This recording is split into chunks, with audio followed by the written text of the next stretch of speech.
Hi everyone, once again, this is part 2 of It's All About Selection in Photoshop CC 2017, and this is a continuation of the first video. You can find the link in the description of the first video as well.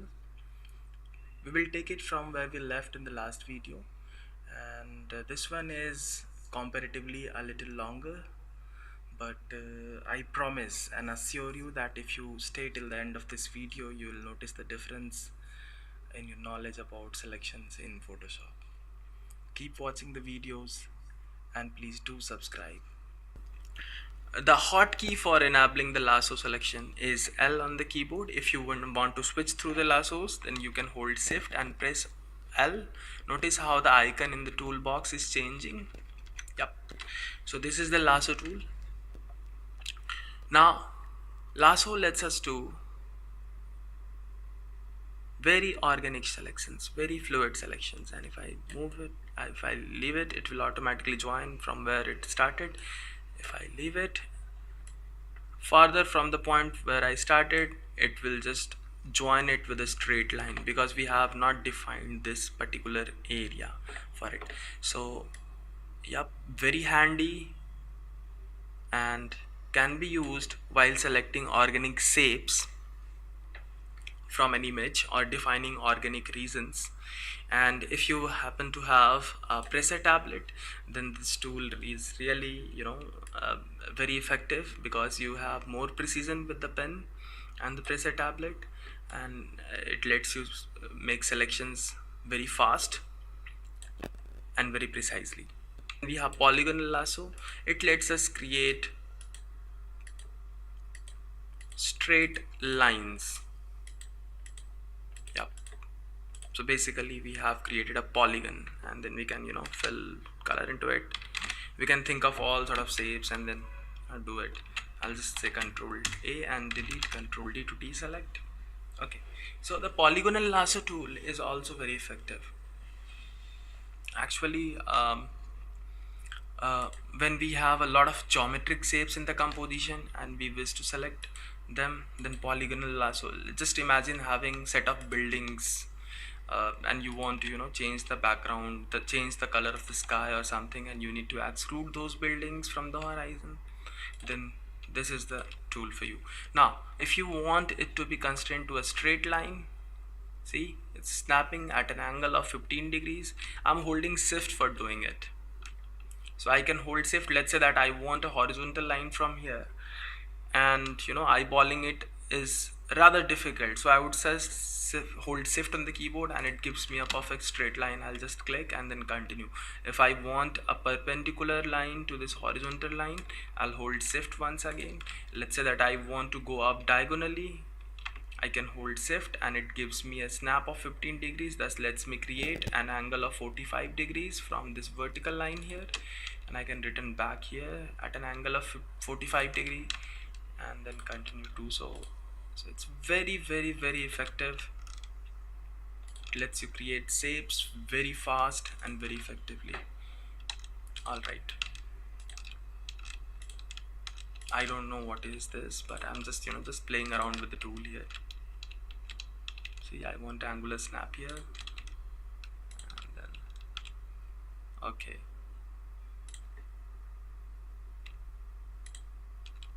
fine. So we have something here, and I can fill color, of course, just to make you see what can be done. Now these are very common things which we are doing here right now with the selection. We can do much more than this. Control D to deselect. So the third one is magnetic lasso, and for the time being, just let's not explore the magnetic lasso. But it has a tendency of sticking to edges, and edges are the areas where you have high contrast. Okay, that is how you define, how you understand that there is an edge. Okay, so it picks up those regions, and if you just hover your cursor in proximity with those edges, it will automatically stick to it and make a selection. It's a very powerful tool, but unless you really know what it is doing, you shouldn't be using it. So I would say that in the beginning, avoid using magnetic lasso, stick to lasso or polygonal lasso. Now we have magic band and quick selection, these two tools. So far, we have understood the move tool, the marquee set of tools, and lasso set of tools. Now it's time to really bring out the images and then try it for ourselves. Okay, so here what magic wand does, the magic wand, the hotkey is W on the keyboard. You can toggle through the uh, magic wand quick selection by holding shift and pressing W. Okay, fine. Okay, so magic wand. All right, now what it does, the name says it all, it's a magical tool, so basically it lets you create selections based on the sample of colors. So right now we have one, two, three, four different colors in this particular composition. uh, Now if I just click on it, I have not that particular layer selected, so I need to make sure that I am on the right layer. And if I click on it, notice how it is taking account of the color information and making a selection on its own. Now the problem here is why it left this particular area, because it has a gradient applied to it. If you watch closely, then you would understand the color of red here is not the exact color which is here. Now how, see, you can temporarily hold space bar to pan your document inside the workspace. Okay, that is one of the navigational tricks. You can also zoom in and zoom out by pressing ctrl minus on the keyboard for zooming out, and ctrl plus on the keyboard for zooming in. Ctrl minus, zoom in, zoom out, ctrl plus, zoom in. Control 0 is going to fit the entire page on the screen, and control 1 is for viewing the actual size. Let's say control 0 to fit it to the entire screen, and say control plus couple of times to bring our attention to the selection we have made. You can pan the document by holding space bar and then dragging it like so. Fine. Alternatively, for zooming in and zooming out, people who are more comfortable using the scroll button, scroll key to zoom in and zoom out, they can hold alt on the keyboard and scroll up and scroll down to zoom in and zoom out. All right, so I'll say control D here, and I'll make just I'll just make one more layer here quickly, and then let's just understand how magic band works. So I'll very quickly make few selections. The very first one is a rectangular selection, and I want to fill a particular color inside it. So I'll press I on the keyboard, and I'll pick out a color from this. So I'm just picking one color. So the color is loaded in the foreground as foreground color, and if I wish to fill up the foreground color, the shortcut is simple, alt plus backspace. We have done it a lot of times so far, and we have an object on layer 2. Okay, on layer 2 itself, I'll make another selection, and this time I'm going to pick a color from a different region of that same blue shape we have here, and I'll hold alt on the keyboard and click here, and then alt plus backspace. Now probably here the difference is not noticeable because it is a very smooth gradient which is drawn from this point to this point, but here you can notice the difference. It's actually two different shades of blue. Okay, so if I click on magic band right now and then click here, I am on layer 2, and notice the option bar. What are the options do we have here? Now the very first option is point sample. Sample size is point sample, and we can change it to 3x3 average, 5x5 average. What it simply means that the moment I click, it's just taking up sample, the color it is sampling from 1 pixel. Now I can change it to 3x3 average. So 3x3 average means it will take up 3 pixels horizontally and 3 pixels vertically, with some, the product is 3:3 9, so a total of 9 pixels, and then it will average out the color and pick up 1, and based on that it will sample out the color. Okay, so I'll just stick to point sample right now. I do encourage you to try all these depending on the resolution of your image, how high resolution your image is, and how much the variation of a particular tone is there in a color, in the color which you are selecting. Now the next thing is tolerance. Now this is the feature, this is the parameter which really does the magic here. So basically, if the tolerance is high, that means Photoshop, let's just reduce it to 0 and then see what happens. Okay, and if I click here, I'm just getting this one. Okay, I'm just getting this one because this has one single color applied to it, and maybe one pixel would be selected somewhere from here, from where I sampled it, but that is also not visible. It's just one pixel, somewhere it is selected. I am very sure about it because I have picked that particular color from this range only. Okay, so if I click on this one, once again, I must be having one pixel selected somewhere here, which is not visible right now here. Okay, now let's increase the tolerance and then see what happens. Let's increase the tolerance to 10. Oh, sorry, 10. And if I click on this, okay, so I have this selected. Oh, I need to make sure contiguous is selected and then click on it. Okay, still I do not have selection. Okay, okay, I'm not sampling all the layers. That's why we couldn't see that one pixel here. Probably let's just sample out all layers and then see what happens. Uh, yeah, I have a range selected in this one also. Since I have defined a tolerance of 10, let's go back to the 0 and then click here once again. And we have, yes, we have bunch of few pixels selected here as well.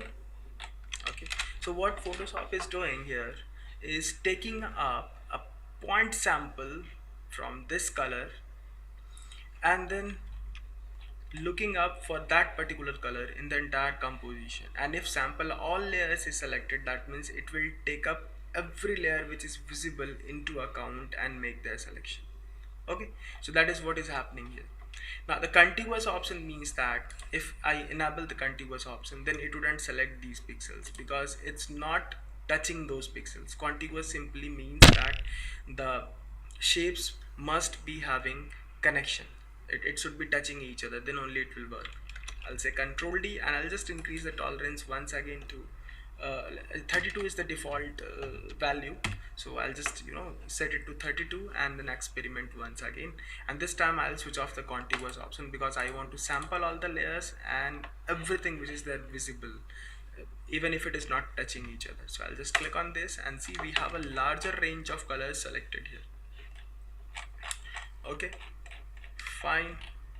So I'll say Ctrl D and let's increase the tolerance a little more. Let's go for 50 and then see we have a much larger range of colors selected here. It's a smooth gradient, right? And we have a variety of colors available here. So I'll just say Ctrl D and then click on this one. Let's click on hold shift because we all know that shift is used for adding to the selection, and I'll hold shift and click on this. Now we have extended the range of selections because we have added to the existing selection. So I'll say Ctrl D and let's just get rid of this layer 2. That was just for the experimentation purpose with magic wand, and let's try to select this in real. So what we will do with magic wand, we will just click once here, having in mind that this tolerance is 50. Right now we shouldn't be worrying about it because the color difference is very evident here. We have blue, red, yellow and green. We do not have multiple variations of blue, and even if they are there, they are in proximity with each other. So I'll switch back to magic wand, hold shift and click back. So I'll just keep on clicking till the time I get this entire range of things added to my selection, and that is how you do it. I'll just quickly repeat it with the red zone here. So I'll start from here, make sure that the tolerance is 50 or the suitable amount of tolerance. You might have to just tweak it up after some hit and trial. So I'll just click here and then shift click. Yeah, it worked in just couple of steps and we have this selection. Now we can do things with this selection. Now this is a smart object. For now, just understand that you need to rasterize the content because smart objects is sort of a package which cannot be modified separately. Okay, we cannot make regional selections and regional corrections with smart object. It has to be, modified as a whole object. So I'll just quickly rasterize it by right clicking on it and then choosing rasterize layer. Okay, now notice if I just hold our cursor on top of the layer thumbnail, it would say smart object thumbnail, and that would that the layer is a smart object layer. Now if I hold my cursor here, it just says layer thumbnail, and if it is a smart object, it says smart object thumbnail. Fine. So we have made a selection on this particular layer. Okay, now I can fill up the foreground color. Let's just instead of red pick up an orange. Fine, I have an orange, and I can say alt plus backspace to fill it up with orange. Now in this case we just have a solid color filled in. I'll say ctrl D to deselect. This is a solid color, and if I just click on the magic wand once, it's going to do the selection. The second tool in this, the first tool in fact, earlier magic wand used to be the first tool, then quick selection took the space of magic wand. Quick selection is magic wand loaded in a brush, and you just need to click and then drag. Yeah, see, so we just need to click and then drag, and it automatically samples the color. And notice we have not holding even shift, it is automatically adding to our selection. So I have done this, and if I click here, it will add to the selection. So both the things are added now, which is very useful, but sometimes not. I'll say Ctrl D and see how it is set to the add mode here. So if I just switch it to, by default it is set to the add mode. If I switch it to the single mode, so it makes the selection. Now once again, if I switch it to the single mode and drag it, it will discard the previous selection and let me make a fresh new selection. So that is how it works. So if I switch to this and then click and drag, it will let me make fresh new selection. Fine.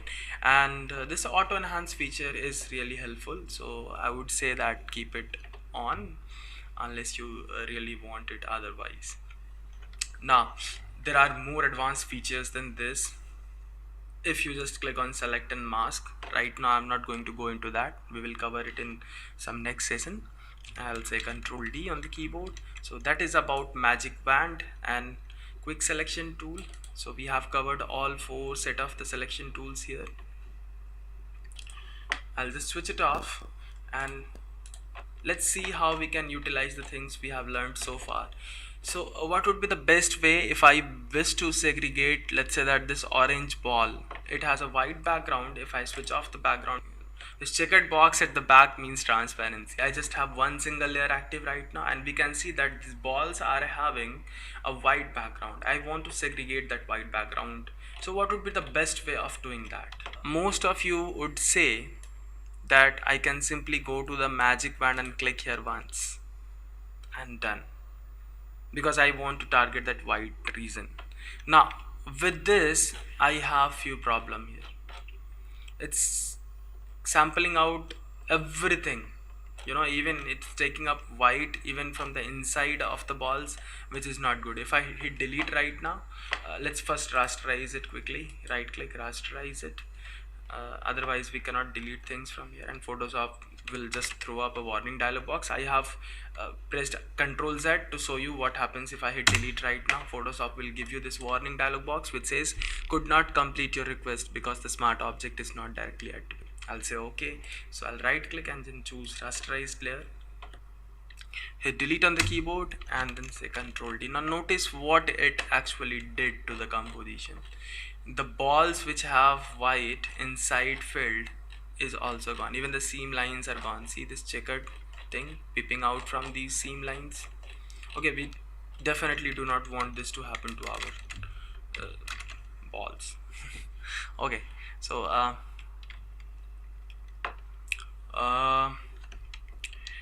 now why it happened? Because notice the tolerance value here plus the contiguous was off. So can I calibrate it in a different way? Let's say that if I switch to contiguous, let's keep the tolerance value to 50 and then try it once again. Let's click on this, and we have a better selection this time. At least we are not losing the data from this.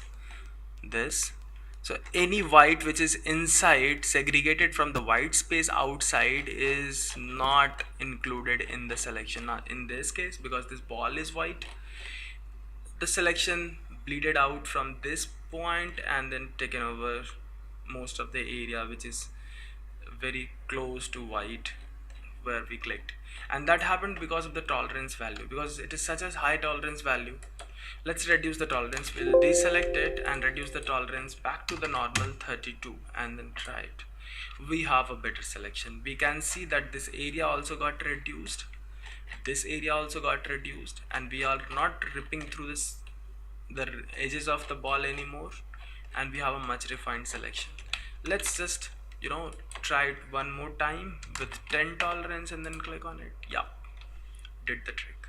Notice how it precisely is wrapping itself around the edge of the ball. Even it did a very nice job here. Now if I hit delete on the keyboard, I would expect it to get rid of the white regions. If I zoom in, then you will notice, okay, right now it looks very good, refined, but still I have some problem. Let's say that if I fill up this layer, I'll just fill up a solid color there, a contrasting color. Let's fill up black. Alt plus backspace. Now the problem reveals itself. Notice the edge. Do you want this kind of selection? I don't think so, right? Nobody want this kind of selection. It looked perfect in a white background.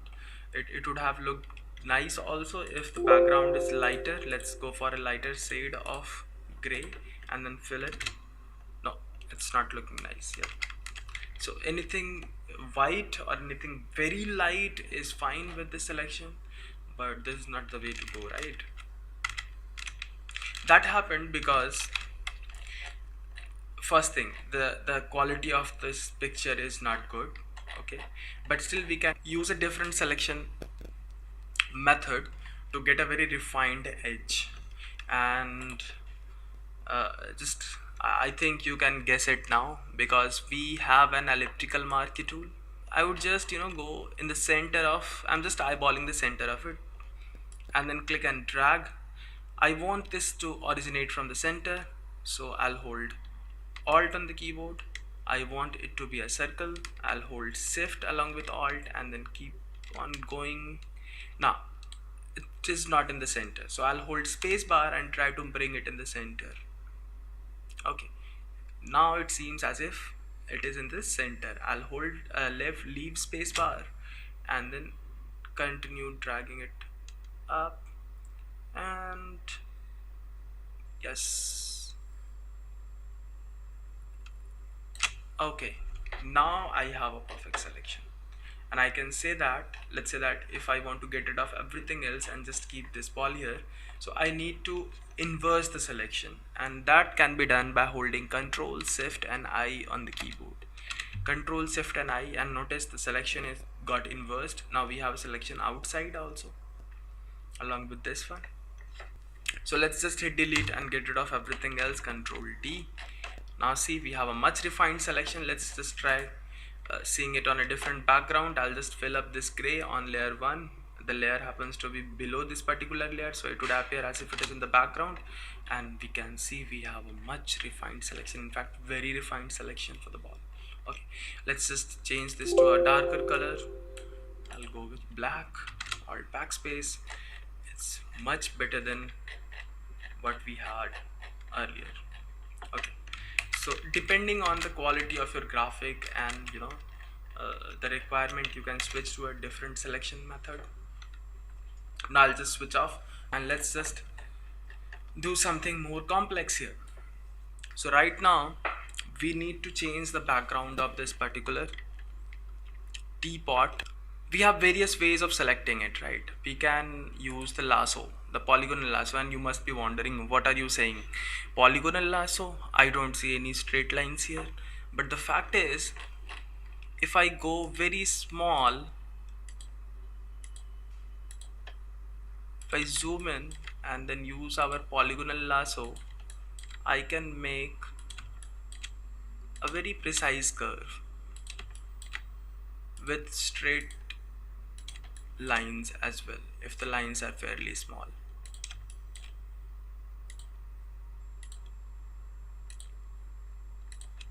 Now I don't want you to do this. Now here you can zoom out while doing it. You can move it anywhere you want. You can zoom back into a different region, and then you can just end your selection like so. So you can see that we have a very decent selection, very nice curve selection, even possible with polygonal lasso. Okay, but we can see that this shape is very uniform, and I believe that we can also use elliptical marquee for making that selection. See, the cup resembles to the elliptical marquee selection we have made here, and I know that as I am making it I can move it by holding space bar. So I'll just move it up a little and just play around with it a little bit to make sure that it is fitting to the space I want. Okay, more or less we have got the job done. Okay, now for a very fast selection this method is fine, but if you really want a very refined result, I would suggest you to go with pen tool, which gives you very nice selection. And okay, now let's just move the selection a little bit here on the left, towards the bottom a little. Okay, fine. So we have this selected, and we all know that we can add to the selection by holding shift. And once again I'll use this ellipse here, and this time I intend to make the selection from the center, so along with shift I'll also hold alt and then drag it. Okay, okay, and I'll hold space bar and try to fit it like so. Okay, in the center, leave space bar, keep on going. Okay, so I'm also holding space bar whenever required. Fine, more or less I have covered a lot of this very precisely, and remaining I can just instead of covering everything with polygonal lasso and spending a lot of time, I can hold shift and then add to the selection. And as we saw earlier, that polygonal lasso can also let you make curved selections. See, I have added to the selection there, and I'll do it the same here also. Okay, if you forget to hit shift while clicking, then you might end up losing your selection, but don't worry, just quickly say ctrl Z and you'll regain it back. You can also save your selection, but I am not going to cover that in this session. It's already very long, and that would be rather complex to cover at this point of time. And I want to exclude this region from the selection. I'll hold alt and start from outside the selection, and then just make small lines. Okay, escape. Fine. I also let's add the spoon as well to the selection. So I'll hold shift and then go. Now what we are doing right now is a very basic way of selecting things, and I'm not taking into account a lot of things which we will see in upcoming videos. So we have a selection. Okay, if I would have done everything with polygonal lasso, it would have really taken a lot of time. So rather what I did, I used elliptical marquee for selecting most of the curves, the symmetrical curves, and then I modified the selection by using polygonal lasso tool. Okay, now once we have the selection, now this is again a raster, this is smart object, so I need to cut it out. So I'll say ctrl shift J to cut it out in a different layer. Okay, ctrl shift J. Oh, it's not working. Okay, sorry, I need to convert this into a rasterized layer first, and then I can say ctrl shift J to layer via cut. Now in case that layer via cut is not working, you can use, if it is a smart object and you want the content to be copied in a separate layer, you can say ctrl J, and that stands for layer via copy. So because smart object is not directly editable, it wasn't letting us cut objects from it and cut an area from it and paste it on a separate layer, but it certainly lets us copy things and paste it in a different layer. So if I switch it off, you will see that the cup is selected, okay, and it is in a different layer. Now we can change the background. We can have a black background at the back. We can put a gradient at the background. We can put a gradient at the background to see, make it look real nice. Fine, and we can add a little drop shadow as well. See, spread the drop shadow.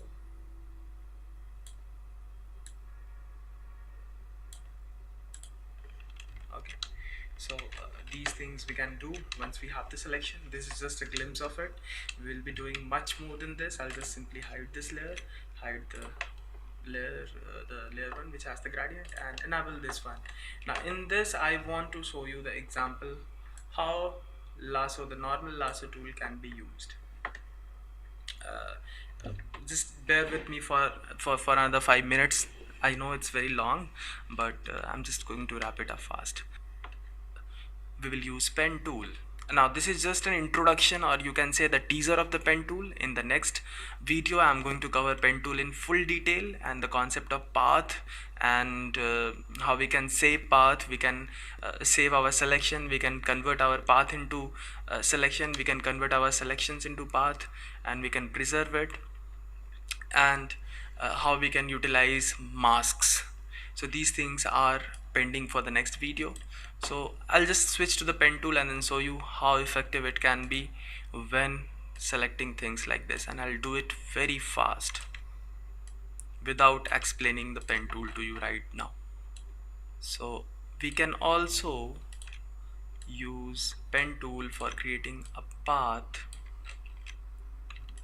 and we can modify it up to our own preferences.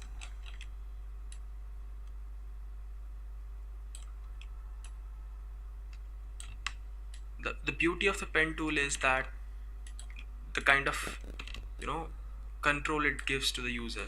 I can modify my path anytime I want, and that is not true when we are using lassos, because once you have done it you need to go back uh, to the step from where you started in order to modify it. And here I can go back to any step and then modify it. So that's the beauty of having pen tool as your selection tool. Yeah, it takes up a while to master pen tool, agreed, but once you do it you won't prefer selecting things using any other tool.